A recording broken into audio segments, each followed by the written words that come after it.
Ladies and gentlemen, World War II has erupted between John Mbadi and Raila Odinga's family. And I want to ask you this question. Do you think John Mbadi will manage to defeat the Raila Odinga family? Because a few days ago, John Mbadi made this statement while attending an ODM event in Mombasa. Baba is no more. This is post-Raila era. We must be candid, we must be forthright, and we must chart our way forward. You cannot keep us back. Baba said this. Baba did not say this. Where is that Baba now to give us the evidence whether he said or he did not say? He's not there anymore. It's 6 months. Baba did a lot for us. But we also fought for Baba. That statement by John Mbadi caused huge political storm within ODM party. And yesterday, Winnie Odinga attacked John Mbadi. Listening to Winnie Odinga. The National Treasury is not a political office. The National Treasury of the Republic of Kenya is not a personal office.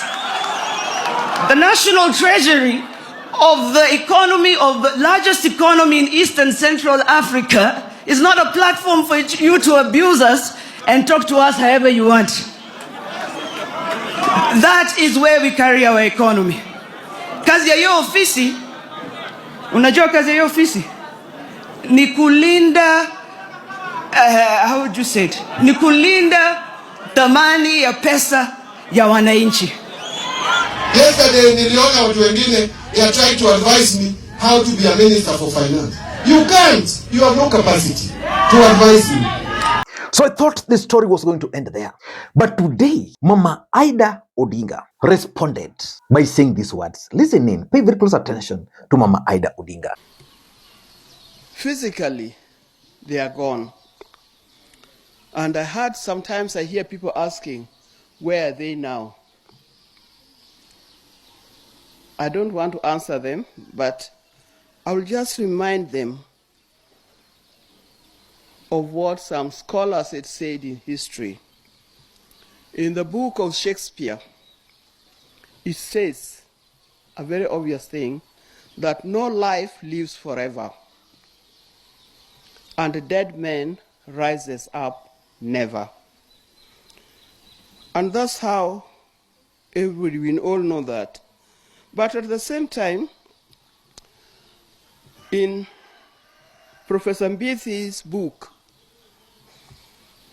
of the religions, African religion studies, he says,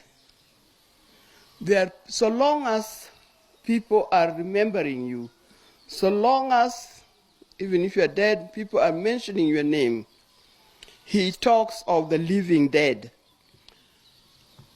And when he talks of the living dead, I think he's talking about Raila, talking about Jaramogi, talking about those great people who are left us physically, but their spirit is here with us. Those are the living dead. So long as people remember you and mention your name, their spirit is with us. So we are not worried. And sometimes, I would say, sometimes politicians get very excited because they think he's gone and therefore nothing. We learn from them. Because Mama Ida Odinga is no longer in politics.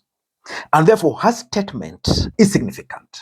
You can't separate Mama Ida Odinga from Raila Odinga and, of course, from Winnie Odinga. For those who know John Mbadi, his rise within the political ladder is actually attributed directly to the influence of Raila Amolo Odinga. John Mbadi was first elected a member of parliament, and he defeated one of the mandate individuals from the Luo Nation, Omondi Karoli. After that, Raila Odinga appointed John Mbadi as an assistant minister in his office. It didn't end there. John Mbadi became the ODM chair through Raila. Nobody expected Mbadi to be the ODM chair. After that, John Mbadi was made the minority leader in the National Assembly. Before when things settled, John Mbadi was made a minister, and not just a minister, minister for finance. So his rise can directly be attributed to Raila Odinga, and therefore he must be very close to the Raila Odinga family. So this war between Mbadi and Raila Odinga family, what is really causing it? I want us to focus on Mama Ida Odinga's speech. I have been chairman of ODM under Raila Odinga for 10 years. It's not a mean achievement. I have been minority leader for 5 years. It's not a mean achievement. I am now minister for 2 years. It's not a mean achievement. I was assistant minister in the office of the prime minister. It's not a mean achievement. You can't come from nowhere to start advising me. First seek an elective position, be elected, and then people will start also nurturing you as a leader going forward. But we are not going to tolerate petty and small and juvenile politics. I am not ready for that. I will not succumb to that. I have to talk to our people. We are also ready to lead. This country is not for a few people. Before I do that, in case you're watching this channel for the first time, please take a second or two, click that subscribe button so that next time we produce a video like this, YouTube will automatically notify you. Ladies and gentlemen, I don't know, I could be right or I could be wrong, but I think John Mbadi should be very, very careful, especially on matters to do with Raila Odinga family, not of Jaramogi family. Now, when Mama Ida is involved and Winnie Odinga is involved, I think he must be very, very careful. Sometimes they might be right, but sometimes, even if you are right, you must accept that you are wrong. Ladies and gentlemen, why do you think Mama Ida came out? Number one, I think the Raila family are expressing their displeasure with Mbadi. Because remember, just like I was explaining to you, Mbadi's rise within the political ladder is directly attributed to Raila Odinga. And I know for sure that Mbadi would not have succeeded without the nod of Mama Ida Odinga. There is no way Raila would just wake up one morning and appoint John Mbadi as the ODM chair without consulting Mama Ida Odinga. Mama Ida Odinga probably approved his appointment. And because of that, I think the family feels that Mbadi should be the least or the last person to talk the way he spoke. And I agree with them. If there was something, probably he needed to have gone to Mama Ida, tell Mama Ida, you know, I'm doing this because of this. For Ruth Odinga, I don't care. Mbadi can square it with Ruth Odinga, because of course you'd have expected Ruth Odinga to support the brother, which she's not doing. So Mbadi is just right there.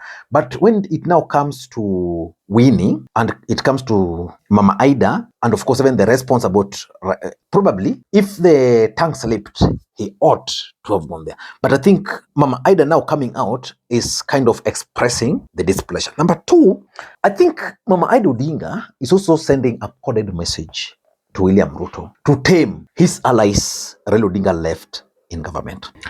Raila Odinga left Joho, Oparanya, Wandai, Mbadi under school in government. If you look at the Luo nation, there is Mbadi and Wandai. Those two were very close to Raila Amolo Odinga.